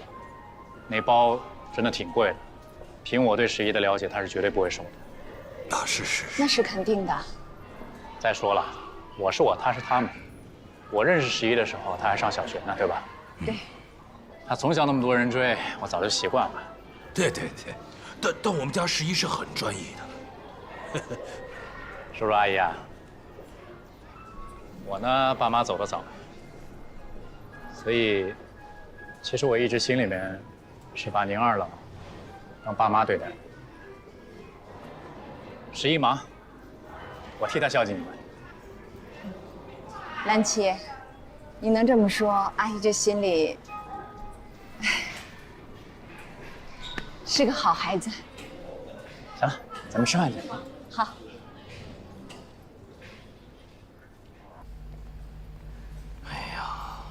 听蓝七说，那包挺贵的，11要是不要多可惜啊！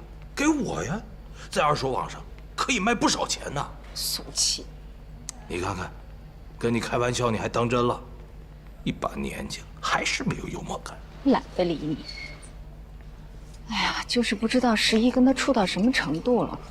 你发个微信问一问呀。问也没用，他肯定说是工作关系。但是我看小猴那个眼神儿，骗不了我。哎，你说要是11真爱上了小猴，那怎么办？蓝旗这边，好事儿啊，两个人一起追呗。有个竞争对手，他们两个都会更在乎11，而且11也能更明白自己的价值。对，在引进竞争机制方面，你可是行家里手。当年我也是枪林弹雨，一路厮杀，血溅当场啊！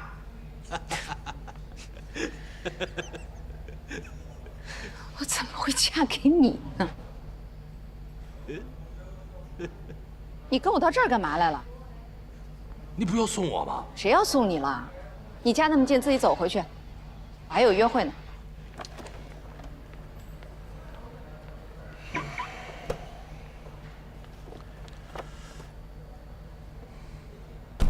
这不就有竞争机制？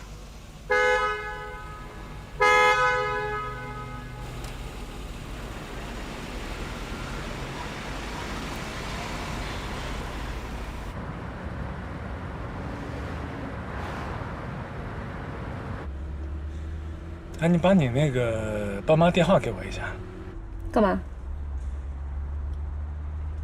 你每天跟我在一起，对吧？你为了我出生入死啊，是不是？你一旦有点什么事儿，那我作为这个老板，我得第一时间通知你父母。不用，万一我有点什么事儿呢？你可以通知我们公司，公司会通知我父母。你公司通知那是公司通知，对吧？我通知那感觉完全不一样，我得直接通知你父母，这显得有诚意啊，做人。行了啊，别想那些没用的。你赶紧想想，一会儿去了餐厅，怎么跟那个晨晨道歉吧？我道什么歉？我不道歉，我现在要电话。我跟你父母先把关系搞好。哎，这么一来呢，这事情慢慢就正常的发。没电话。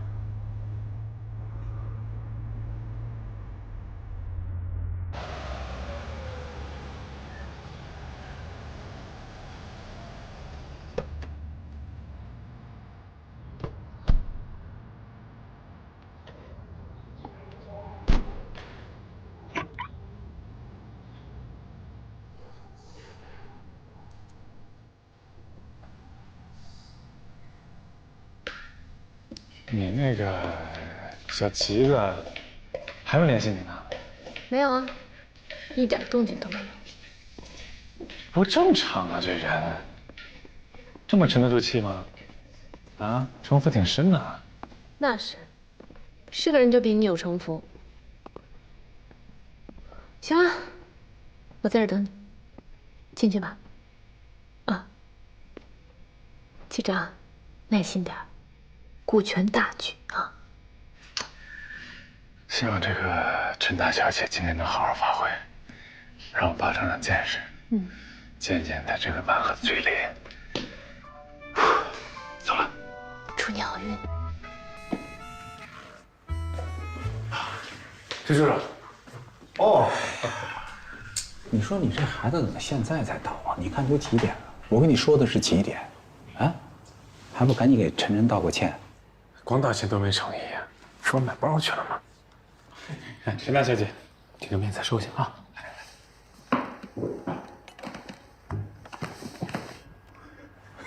这有眼力劲儿啊！收下，看看好不好看？不好看，我让我儿子再重新给你买一个。马上去买。还行吧。哎，好了，来，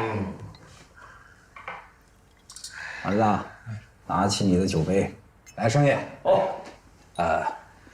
我呢代表我儿子给晨晨和盛爷赔个不是，道个歉。严重了，严重了！我儿子太不懂事了啊！多多包，多多包啊！我有什么罪啊？你惹人家女孩子不开心不高兴了，这个对男人来说就是一种罪过，明白吗？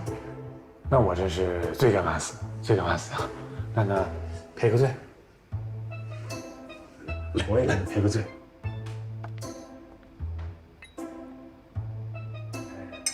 哎，这下就对了嘛！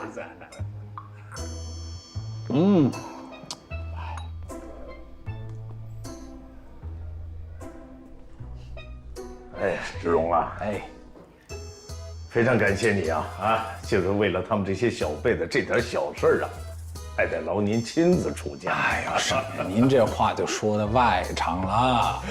年轻人年轻气盛，脾气大，这都可以理解。闹闹别扭，关系反倒会更好。你忘了咱们在年轻的时候，拌没拌过嘴，吵没吵过架。对，晨晨，那时候我跟你志荣叔叔在一块合作的时候，那时候是谁也不相信谁呀，架可真是没少吵啊。对呀，我跟你说呀，那会儿你爷爷退位，我进公司，我年轻啊，我什么都不懂，是盛爷在我人生最重要的阶段帮了我很多的忙。我们俩经常为一些生意上的事儿，俩人坐下来拍桌子摔酒杯，什么事没干过，对不对，盛爷？现在怎么样了？还不是好好的。我觉得人既然有缘相识，大家就要重视这个缘分啊！我跟盛爷都看好你们俩。好。侯爵，你那个女跟班辞了吗？没有。哎，丫头，这事行了啊，过去了，何必跟一个小丫头去较劲呢？是吧？爸，我不是跟他较劲，他就是个跟班，我犯不上。我去让他滚蛋。晨晨，替你侯叔叔说句话，那女孩真不能滚蛋。那女孩是我专门从安保公司请来保护我儿子的。她原来是运动员出身，拿过冠军，拿过奖牌。她的业务能力那绝对是杠杠的。有她在我儿子身边，盛爷你也知道，我就这一根独苗，我这心里会踏实不少。是啊，怪不得他那么来劲。越是这样，他越得走。你先，可是人家没做错什么，干嘛要走啊？他怎么没做错啊？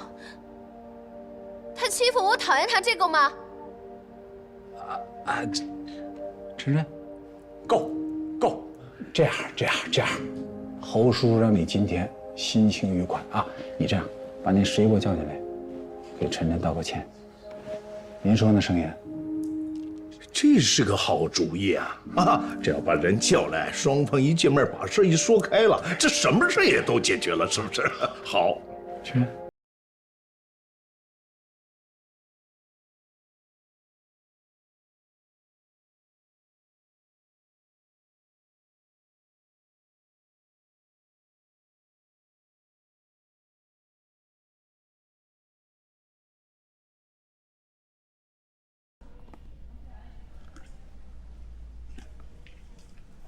那个，得让你进去给晨晨道个歉。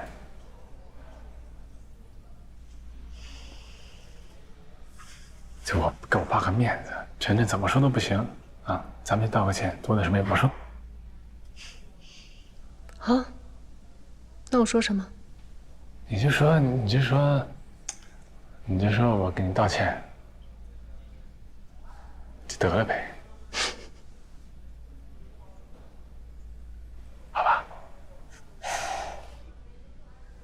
走吧。他还没联系你吗？谁啊？小旗子。没。是不是根本就没信呢？我是不是遇到对手了？你到底进不进去啊？走吧。感谢。来。啊，这侯爵，11。这个就是11啊。晨晨，11也来了，我们好好聊啊。各位好，陈小姐好。这位女侠，咱们又见面了。陈小姐你好，之前如果我有什么做的不对的，惹您生气了，多见谅。我在这儿向你道歉。道歉了。这一刻我等的头发都快白了。来说说，你做错什么了？丫头，行了啊。不行。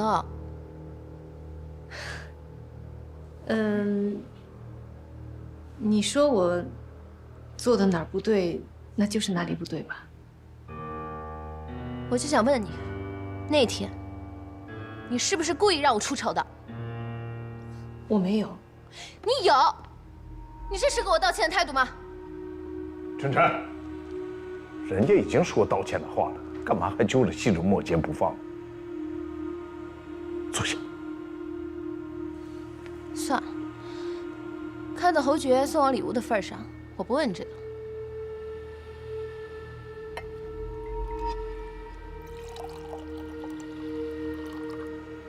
这样，你把这杯干了，咱俩就是好朋友。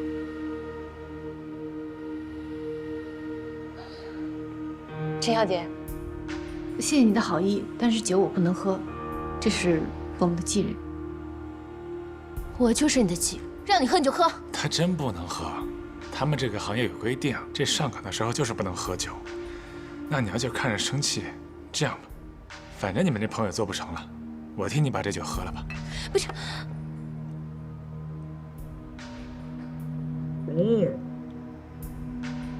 你干嘛？他是你什么人？你凭什么替他喝酒啊？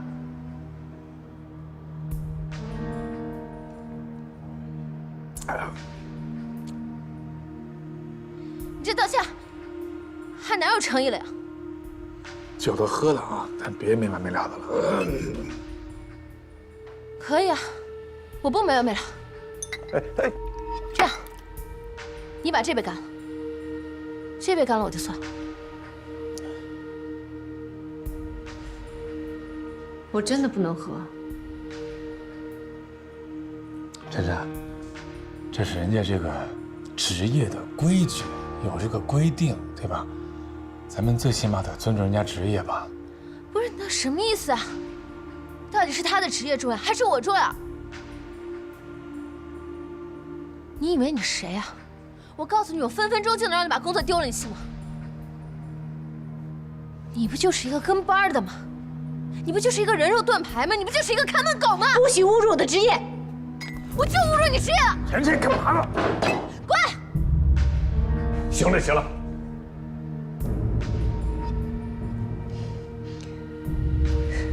为你说的话道歉。我不道歉，道歉！我就不。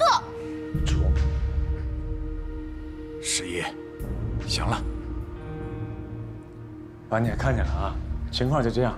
我们也来道歉了啊，那后面我们就不管了，走了，走了，走了，走走。侯爵，你给我回来！侯爵，我叫你给我回来！去死吧！陈真。